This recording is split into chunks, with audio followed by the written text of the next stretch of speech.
आपका यहाँ स्वागत है। मेरा ही नाम है प्रशांत किशोर। हम कोई नेता नहीं है, आपसे वोट मांगने भी नहीं आए। हम वोट नहीं मांगते।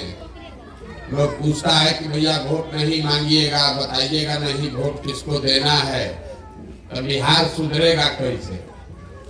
हम वोट क्यों नहीं मांगते? वोट मांगने वाला आदमी तो हर 1-2 बरिस पर आपके यहाँ आता ही है। जो आता है वो कहता है हमको वोट दे दीजिए, हम आएंगे आपका सब काम कर देंगे। यही सुन सुन के आप पिछला 40-50 बरस से वोट दे रहे हैं। पहले कांग्रेस को जिताए, फिर 15 बरिस लालू जी को राजा बनाए। अभी 18 साल से नीतीश बाबू कुर्सी पर बैठे हैं। दिल्ली में हमने मोदी जी को भी जिता कर देख लिया। आपका और आपके बच्चे का जीवन नहीं सुधरा। तो अब कोई प्रशांत किशोर आए हैं, आप हमारी बात सुनिएगा, हम पर भरोसा करके हमको वोट दे दीजिएगा। तो इसका क्या गारंटी है कि जीतने के बाद हम धोखा नहीं करेंगे। जैसे पहले का आदमी जीत के गया, धोखा किया, हम भी जीत कर धोखा कर सकते हैं। इसीलिए हम वोट नहीं मांगते। अभी 15 मिनट में आपको एक रास्ता बताएंगे। अगर आपको समझ में आ जाए तो वोट जिसको देना है दीजिए, लेकिन जो रास्ते से बताएंगे वो रास्ता से दीजिएगा। तो आपके बच्चों के लिए पढ़ाई और रोजगार, ये 2 चीज निश्चित तौर पर हो जाएगा।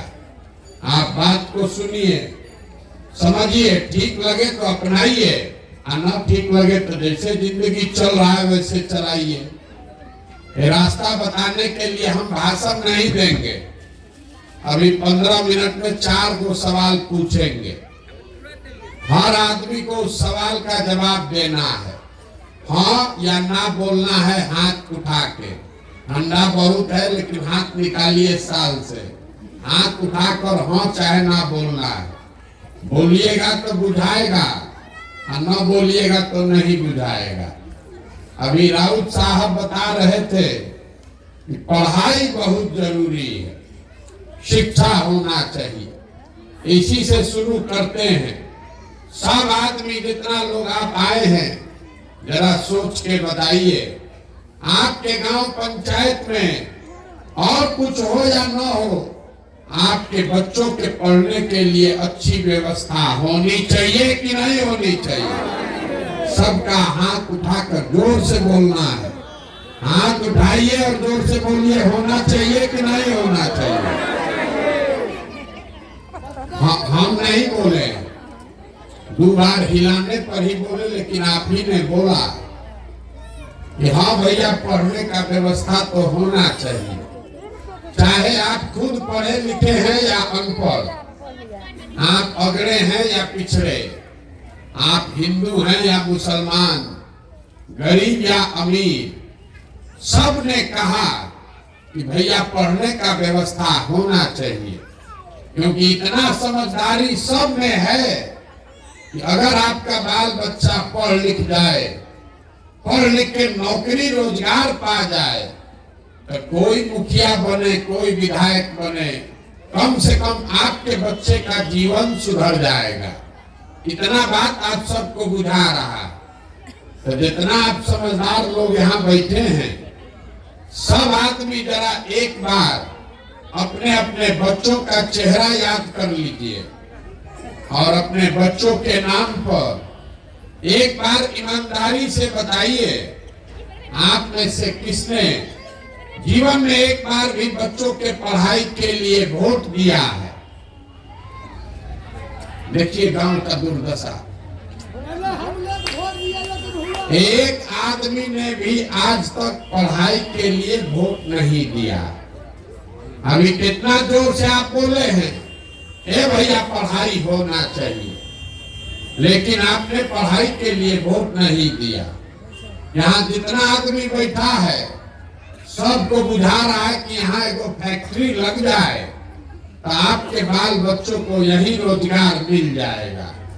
लेकिन आपने कभी जीवन में फैक्ट्री रोजगार के लिए वोट नहीं दिया, मान लीजिए पढ़ाई रोजगार पर नहीं दिए, खेती तो सब लोग करता है। अभी आपका धान कटा है 1 महीना पहले, धान का दाम है 2150 रुपया, आप बेचे हैं 1600 में 1700 में। सबको बुझा रहा है कि अगर आपके धान का 2150 रुपया दाम मिलता, आपका आमदनी बढ़ जाता, लेकिन आपने कभी धान गेहूं के दाम के लिए वोट नहीं दिया। जब आप पढ़ाई के लिए, रोजी रोजगार के लिए, अपने आमदनी के लिए वोटे नहीं देते हैं तो आपको मिलेगा कैसे? अब कोई खड़ा होके कहेगा, पीछे से एक आदमी हल्ला कर रहा था, ए भैया वोट तो ठीके दिए हैं, नेता लोग कामे नहीं करता, किसको हम लोग वोट दें? इसका क्या गारंटी है कि रोजगार के लिए वोट देंगे तो रोजगार मिलेगा? बिल्कुल इसका गारंटी है। लिख के ले लीजिए, हमसे लिख के ले लीजिए, वोट चाहे जिसको दीजिए, हम आपको लिख कर देते हैं, जो रास्ता बताएंगे वैसे वोट दीजिएगा। तो वोट जिसको मन है दीजिए, रोजगार पढ़ाई अपने लिए ले लीजिए। अगर हमारी बात पर भरोसा नहीं है तो दूसरे सवाल का जवाब दीजिए, और आपके आंख के सामने अभी दिखेगा कि आपके बच्चों को रोजगार पढ़ाई कैसे मिलेगा। सब आदमी जरा सोच के बताइए, आज तक जीवन में आपने जिसको भी वोट दिया है, उन नेताओं ने